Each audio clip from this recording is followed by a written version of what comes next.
ఇప్పుడు మనం రసాకాలం చేస్తున్నాము. ఇది మన దగ్గర తయారు చేసుకున్న పెరుగు పచ్చడి ఉంటుంది కదా, కేరళ స్టైల్లో చేస్తున్నాం అనమాట. వెజిటేబుల్స్ వేస్తాం, ఇందులో మనం తీపి గుమ్మడికాయ వేస్తాం, అలాగే బూడిద గుమ్మడికాయ రెండు వేసి ములక్కాయలు వేస్తాం. ఫస్ట్ స్టెప్ ఏంటి అంటే వీటిని బాయిల్ చేయాలి.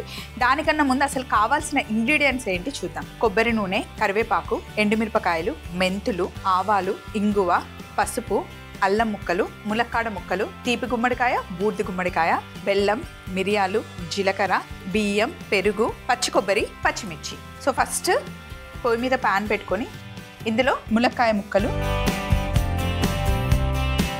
అలాగే తీపి గుమ్మడికాయ,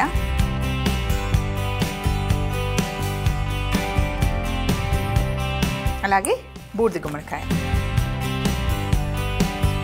ఇప్పుడు ఇవి మునిగేంత వరకు కొన్ని నీళ్లు పోసుకొని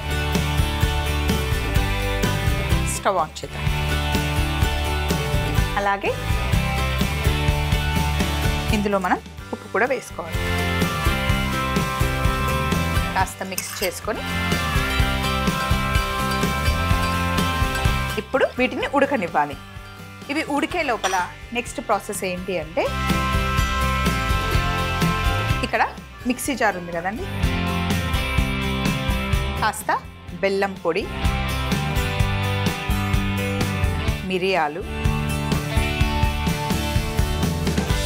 జీలకర్ర, అలాగే కొద్దిగా బియ్యం, అలాగే కాస్త పచ్చిమిర్చి వేసుకొని ఫస్ట్ ఒక్కసారి దీన్ని మిక్సీ పట్టుకోవాలి. ఫస్ట్ మిక్సీ పట్టుకున్న తర్వాత అప్పుడు మనం ఇందులో పచ్చి కొబ్బరిని వేసి పేస్ట్ చేసుకోవాలి. ఒకసారి దీన్ని కూడా మనం మిక్సీ పట్టిన తర్వాత వాటర్ వేద్దాం, లేదంటే మెదగదు. ఇలా ఒకసారి మిక్సీ పట్టుకున్న తర్వాత కొద్దిగా నీళ్లు వేసి మంచిగా పేస్ట్ చేసుకోవాలి.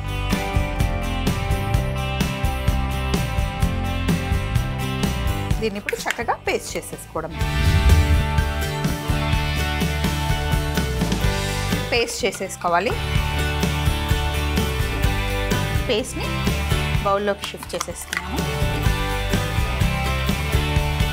ఈ పేస్ట్ వేస్ట్ అవ్వకుండా కొద్దిగా నీళ్లు వేద్దాం.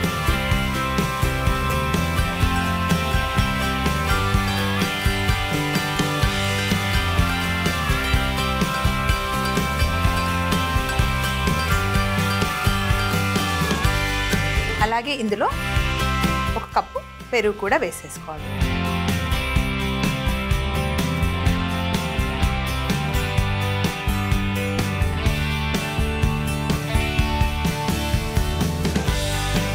ఈ రసాకాలం కేరళ సైడ్ అయితే రెగ్యులర్గా చేసుకుంటూ ఉంటారు. ఇప్పుడు చేసిన తర్వాత ఒక పూట తర్వాత చాలా బాగుంటుంది, ఎందుకంటే ఇందులో పెరుగు ఉంటుంది కదా, కమ్మగా ఉంటుంది అనమాట. ఇప్పుడు దీన్ని మొత్తం ఇందులో వేసేస్తున్నా. పెరుగు, పచ్చి కొబ్బరి, మిరియాలు, అల్లం అన్నీ వేసేసాం కదా.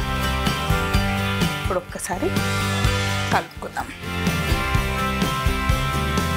చూడ్డానికి అవియల్లానే ఉంటుంది, కానీ ఇది చాలా పల్చగా ఉంటుంది, బాగుంటుంది. టేస్ట్ అయితే కమ్మగా హాయిగా బౌల్లో వేసుకొని కూడా తినేయచ్చు అనమాట. ప్లెయిన్ రైస్లో కూడా బాగుంటుంది. ఇప్పుడు ఇది బాగా ఉడకాలి. తర్వాత ఇటు సైడ్ మనం తాలింపు చేసుకొని ఇందులో వేయాలన్నమాట. యాక్చువల్గా మనం ఆయిల్ తినేటప్పుడు కొంచెం గిల్ట్ ఫీల్ అవుతాం కదండి, ఏదైనా రిఫైన్డ్ ఆయిల్స్ తినాలి అంటే అది మంచిది కాదు అని చెప్పి అవాయిడ్ చేస్తూ ఉంటాం కదా. అలాంటి టైంలో మీరు కొబ్బరి నూనెతో కనుక చక్కగా ఏవైనా చేసుకోవచ్చు, టేస్ట్ చాలా బాగుంటుంది. అన్నిటికీ కాంబినేషన్ సూట్ కాదు, కానీ కొబ్బరి నూనెతో వంటకాలు చాలా టేస్టీగా ఉంటాయి. అండ్ కొబ్బరి నూనెకి కల్తీ కూడా చేయలేరండి. కొబ్బరి నూనెని కల్తీ చేస్తే జస్ట్ మనం వేడి చేసామనుకోండి బాగా నురగ వచ్చేస్తుంది, తెలిసిపోతుంది ఇది ఒరిజినలా లేదా కల్తీ చేశారా అని చెప్పేసి. అందుకే కొబ్బరి నూనెని చక్కగా మనం మంచిగా వాడుకోవచ్చు. సో ఇక్కడ ఉడుకుతూ ఉన్నాయి కదా వెజిటేబుల్స్ అన్నీ. మొత్తం వెజిటేబుల్స్ అంతా ఉడికిన తర్వాతనే మనం తాలింపు చేసి వేసేసుకోవాలి. చాలా సింపుల్ డిష్.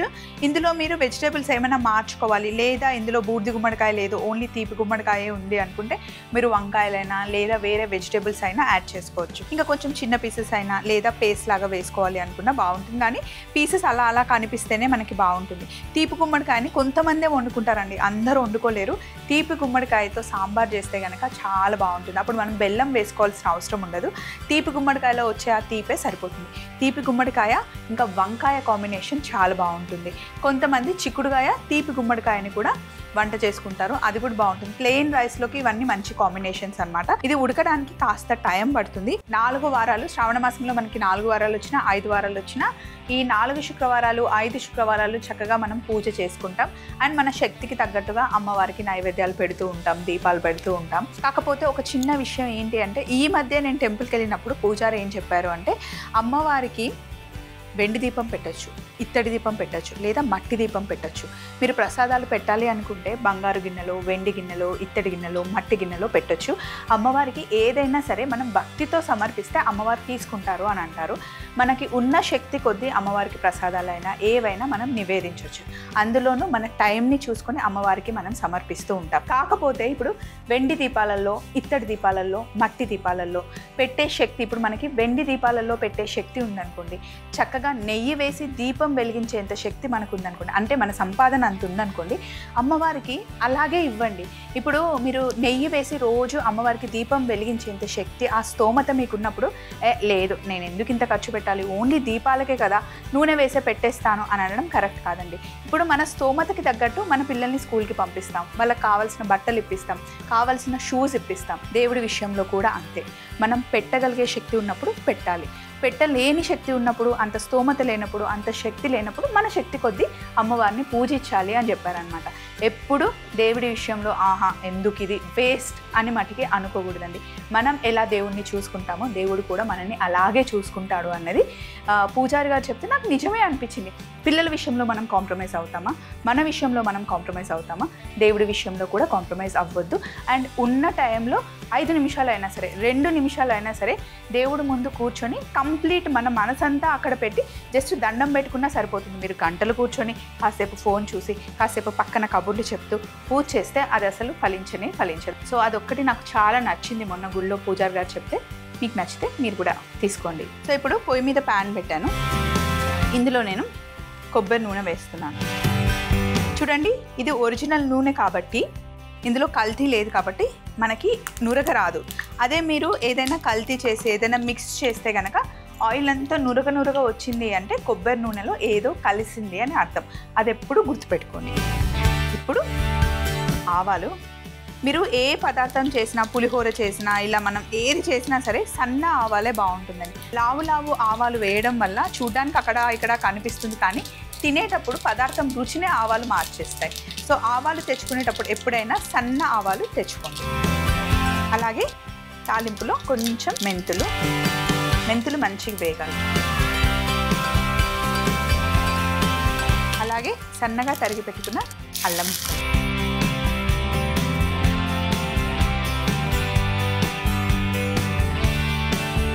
ఇప్పుడు ఎండుమిరపకాయలు వేయించేటప్పుడు మటుకి మంచి కలర్ వచ్చేంత వరకు వేగాలి.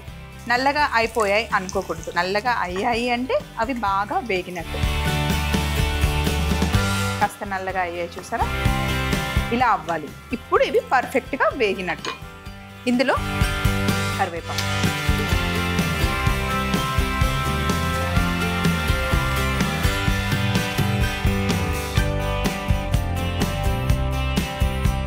కాస్త ఇంగువ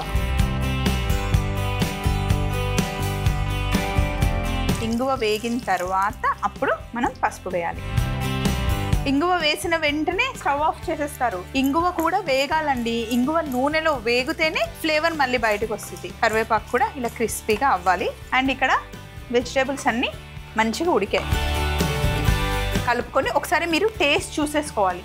ఉప్పు కరెక్ట్గా సరిపోయిందంటే ఇప్పుడు చూడండి, ఫైనల్గా తాలింపు వేసేయండి. వేసేసి టక్కున మూత పెట్టేయాలి. మూత పెట్టేసి ఇప్పుడు స్టవ్ ఆఫ్ చేసేసి ఒక 10 నిమిషాలు అస్సలు కదపకుండా అలా వదిలేస్తే, అబ్బా, కొబ్బరి నూనెలో తాలింపు చేసాము, ఇంగు వేసాము, అన్నీ ఉన్నాయి కదా, స్టవ్ ఆఫ్ చేసేస్తే ఆ ఫ్లేవర్ అంతా అన్ని వెజిటేబుల్స్కి పట్టుకొని మంచిగా రుచిగా తయారవుతుంది. వేడి వేడి అన్నం తీసుకొని ఒక 2 గరిటెలు వేసుకొని అలా కలుపుకొని తింటే ఉంటుంది. అద్దరిపోతుంది అనమాట. మనకి ఎప్పుడైనా శ్రావణ మాసంలో అయినా కార్తీక మాసంలో మనం ఉల్లిపాయ వెల్లుల్లి లేకుండా ఏదైనా వండుకోవాలి. అంటే జనరల్గా మనకు అవి బాగా అలవాటు అయిపోతాయి. సో అలాంటి టైంలో ఉల్లిపాయ వెల్లుల్లి వద్దు, ఇంకా మనకు ఆప్షన్ లేదు అనుకున్నప్పుడు ఇలా చక్కగా చేసి పెట్టుకుంటే కనుక సూపర్గా ఉంటుంది. మన సైడ్ రెగ్యులర్గా చేసుకోము కొబ్బరి నూనె అలా వేసి, కానీ రసాకాలను ట్రై చేయండి, బాగుంటుంది. ఎప్పుడు మనం చేసుకునేవేనా, పక్క రాష్ట్రాల వాళ్ళు చేసుకునేవి కూడా చాలా బాగుంటాయి, ట్రై చేయండి. ఇంకా ఏమైనా డౌట్ ఉంటే చిన్న రికాప్ చూపిస్తాను, ఫాలో అయిపోండి. రసాకాలం తయారీ విధానం: ముందుగా ప్యాన్ పెట్టి ములక్కాయ ముక్కలు, తీపి గుమ్మడికాయ ముక్కలు, బూడిది గుమ్మడికాయ ముక్కలు, నీళ్లు పోసి ఉప్పు వేసి కలిపి ఉడకనివ్వాలి. ఇప్పుడు మిక్సీ జార్లో బెల్లం పొడి, మిరియాలు, జీలకర్ర, కొద్దిగా బియ్యం, పచ్చిమిర్చి వేసి మిక్సీ పట్టి పచ్చి కొబ్బరి వేసి మరొకసారి మిక్సీ పట్టి నీళ్లు పోసి మెత్తగా పేస్ట్ చేసి బౌల్లోకి తీసుకొని పెరుగు బాగా కలుపుకొని ఉడుకుతున్న ముక్కల్లో ఈ పేస్ట్ ని వేసేయాలి. తర్వాత ఇంకొక ప్యాన్ పెట్టి ఇందులో కొబ్బరి నూనె పోసి ఆవాలు, మెంతులు, అల్లం ముక్కలు, ఎండుమిరపకాయలు వేసి బాగా వేగిన తర్వాత కరివేపాకు, ఇంగువ, పసుపు వేసి వేగనివ్వాలి. తర్వాత ఆ తాలింపును ఉడుకుతున్న గుమ్మడికాయ మిశ్రమంలో వేసి మూత పెట్టి 10 నిమిషాలు ఓపెన్ చేయకుండా అలాగే ఉంచి బౌల్లోకి సర్వ్ చేసుకుంటే రసాకాలం రెడీ అవుతుంది.